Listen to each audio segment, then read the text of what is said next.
தெனியாய கொட்டப்புல பிரதேச சபையில் இந்த மக்கள் சந்திப்பு நடைபெற்றது.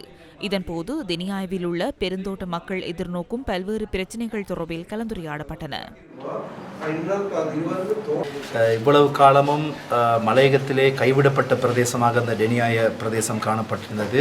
எனவே எங்களுடைய மக்களுடைய பிரச்சனைகளை குறைஞ்சபட்சம் இவங்களுடைய குறைகளை கூறுவதற்கும் கேட்பதற்கும் இதுவரை மலையகத்தில் யாரும் இருந்ததில்லை.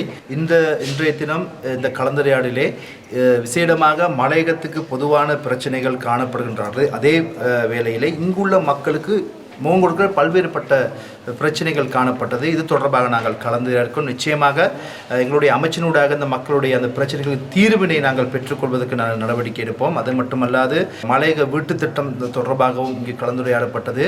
எதிர்வரும் காலங்களிலே மலையக மக்களுக்கான வீட்டு திட்டங்களிலே எல்லா மாவட்ட மக்களுக்கும் முன்னுரிமை கொடுக்கப்படும்.